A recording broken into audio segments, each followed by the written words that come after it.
बच्चे से कभी किसी को डरते देखा है?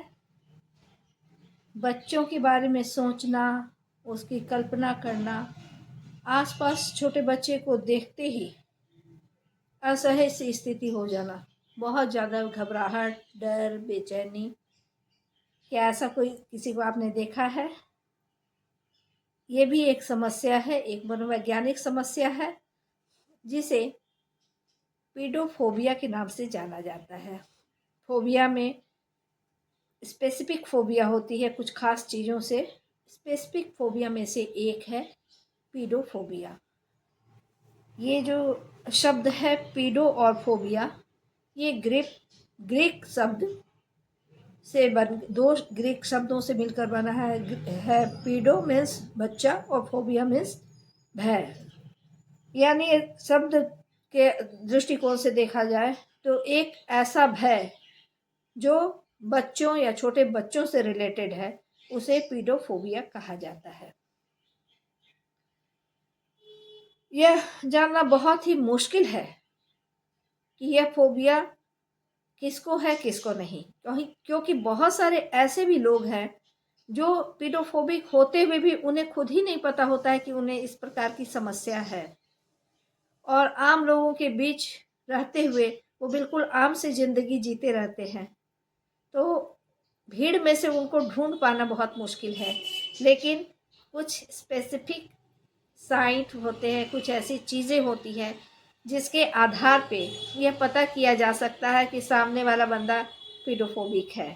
अगर पीडोफोबिया क्या है, इसके लक्षण, कारण, समाधान सबको जानना चाहते हैं तो यह वीडियो आपके लिए ही है, क्योंकि हमारी आज की चर्चा का विषय जो है वो पीडोफोबिया यानी बच्चों से डर है। आपने अब तक हमारे चैनल को सब्सक्राइब नहीं किया है तो जरूर कर लीजिए। नमस्कार, पॉजिटिव हेल्थ सेंटर में आपका स्वागत। मैं डॉक्टर ऋचा पाठक बोल रही हूँ। तो हम अगर लक्षण के दृष्टिकोण से देखें तो इसमें कुछ ऐसे सबसे जो मूल लक्षण है वो ये है कि छोटे से बच्चे आपके लिए भय की स्थिति पैदा करते हैं, यानी उनके बारे में सोचना, सुनना, देखना भी आपके लिए भय उत्पन्न करने वाला होता है। और सच में अगर छोटे बच्चे आपके सामने आ जाते हैं तो आपके लिए ये बहुत ही भयावह और असहनीय सी स्थिति हो जाती है। कारण पे जाया जाए तो जनरली देखा गया है कि जो ये फोबिया है वो और सारी फोबियों से जुड़ा हुआ है। वैसे भी फोबिया में प्रायः यह देखा गया है कि एक फोबिया दूसरे से इंटरकनेक्टेड रहता है। तो प्रायः देखा गया है कि जिसमें जिन लोगों में जर्म्स वाली फोबिया होती है उनमें इस प्रकार की फोबिया भी होते हैं। छोटे बच्चे को वो जर्म के रूप में ही समझते हैं और उनको लगता है कि या फिर जैसे छोटे बच्चे गंदगी फैलाते हैं तो इसकी वजह से, तो दोनों जो फोबिया एक दूसरे से इंटरकनेक्टेड जुड़ जाता है।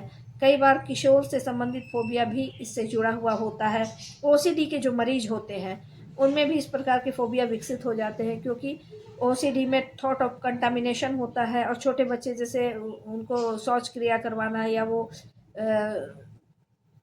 सुसु कर रहा है कुछ भी, तो ये चीज़ें कहीं ना कहीं वो दिमाग में जुड़ी रहती है। तो इसकी वजह से ये सारी चीज़ें एक दूसरे से काफ़ी इंटरकनेक्टेड है। कारण के देखा जाए तो दो तीन, इसका कोई विशेष कारण हम नहीं कह सकते, लेकिन कुछ चीज़ें कॉमन है। जैसे इसका पहला असर होता है लिंग या जेंडर। प्रायः देखा गया है पुरुषों की तुलना में महिलाओं में यह समस्या अधिक होती है। इसके अलावा फैमिली हिस्ट्री, परिवार में अगर किसी को है तो संभावना है कि ये हो सकता है, मतलब आम लोगों से इसमें संभावनाएं बढ़ जाती हैं। शिशु या बच्चे के साथ कोई हानिकारक या नकारात्मक अनुभव आपको हुआ हो, जैसे हो सकता है कि जो आपके बचपन में ऐसा कुछ हुआ हो, प्रत्यक्ष अनुभव किसी घटना से, जैसे बाल उत्पीड़न, किसी बच्चे द्वारा धमकाना, अपमानित करना, हिंसा करना, अत्यधिक गुस्सा करना, किसी शिशु बच्चे की मृत्यु का होना, गर्भावस्था की हानि जैसे गर्भपात या मृत शिशु का पैदा लेना, तो ये सारी समस्याएं अगर है तो संभावना है कि इस बीमारी के पनपने की। पीडोफोबिया हर किसी के लिए अलग अलग तरह से प्रभावित कर सकता है। आप उन बच्चों के साथ रह सकते हैं जो आपके परिवार से रिलेटेड हैं, लेकिन हो सकता है कि जो अजनबी बच्चे हैं उनसे आपको फोबिया हो। घबराहट के लक्षणों के अनुभव किए बिना भी किसी बच्चे के आसपास रहने में आप असमर्थ हो, यानी घबराहट बेचैनी वगैरह नहीं हो रहा है, फिर भी आप छोटे बच्चों के साथ रहना आपके लिए अनकंफर्टेबल हो। घबराहट के लक्षणों का अनुभव किए बिना किसी भी बच्चे के आसपास आप रह सकते हैं, कहने का मतलब नहीं रह सकते हैं। बच्चों के पास होने या उनकी छवि देखने मात्र से या सोचकर भी आपके अंदर फोबिया के लक्षण डेवलप होने लगते हैं। किसी भी ऐसी स्थिति से डरना या चिंतित हो जाना जो आपको बच्चे के निकट ले जाए, यानी कोई कह भी दे कि अब थोड़ी देर के लिए मेरे बच्चे को देखिए, मैं आ रहा हूँ या आ रही हूँ, तो ये सोचने मात्र से भी आपके अंदर बहुत सारे मनोवैज्ञानिक और शारीरिक लक्षण उत्पन्न हो जाए, तो इसका मतलब है आप इस फोबिया के शिकार हैं। तो क्या है इनके लक्षण? जैसे चक्कर आना फिजिकल, मुंह सूखना, भय या आतंक की अत्यधिक स्थिति हो जाना, मतली या उल्टी या दस्त जैसा महसूस करना, अत्यधिक पसीना आना, तेज सांस और हृदय गति का बढ़ जाना, शरीर का हिलना कांपना, सांस लेने में घुटन महसूस होना, और इसके अलावा एकदम घबराहट होने लगना, एकदम चिड़चिड़ा जाना, उस सिचुएशन को सामना करने से जहां तक हो सके बचना। कैसे डायग्नोसिस करेंगे? कुछ इसकी क्राइटेरिया है DSM-4, DSM-5 में भी दिया गया है, और कुछ जो इसके क्राइटेरिया है वो है जैसे शिशुओं और छोटे बच्चों का तीव्र भय जो कम से कम 6 महीना से हो रहा हो। अगर 1 दिन 2 दिन है तो इसके आधार पे आपको डायग्नोज नहीं किया जा सकता है। ये लक्षण बच्चों के निकट जाते ही या उसके आसपास होने मात्र से बढ़ जाए, जो लक्षण मैंने अभी तुरंत बताया है। अत्यधिक भय या चिंता जिसके कारण आप उन परिस्थितियों से बचते हैं जहां आप शिशुओं या बच्चों के निकट हो सकते हैं, उस सिचुएशन से आप यथासंभव बचने का प्रयास करते हैं। लक्षण जो आपके जीवन की गुणवत्ता यानी क्वालिटी ऑफ लाइफ को कम करने लगता है, प्रभावित करने लगता है। भय, चिंता, खौफ की तीव्र भावनाएं जो वास्तविक खतरे से मेल नहीं खाती हैं, यानी कोई छोटा बच्चा आपको क्या नुकसान पहुंचा सकता है, लेकिन आप इतने ज़्यादा भयभीत हो जाते हैं जिसकी कल्पना भी नहीं की जा सकती है। तो ये समस्या है तो घबराने की बात नहीं है, क्योंकि इसको हम मैनेज कर सकते हैं, हम इसको ट्रीट कर सकते हैं। तो क्या है प्रबंधन और उपचार? एक मानसिक स्वास्थ्य पेशेवर या क्लिनिकल साइकोलॉजिस्ट के पास आपकी समस्याओं का समाधान है। आपको छोटे बच्चों के पास होने के डर को दूर करने में वो आपकी हर तरह से मदद करते हैं। इसमें साइकोथेरेपी बहुत कारगर साबित होता है।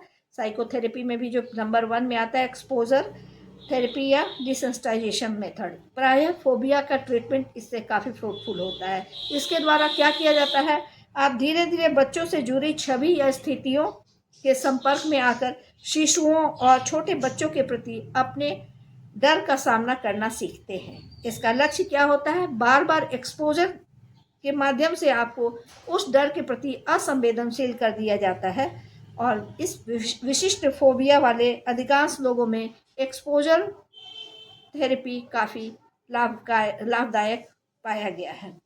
इसके अलावा सीबीटी जो होता है वो आपके कॉग्निशन को यानी सोचने के तरीके को सही दिशा दिखाता है। यह थेरेपी आपको यह विश्लेषण करने की क्षमता देता है, आपकी मदद करता है कि आप बच्चों से क्यों डरते हैं।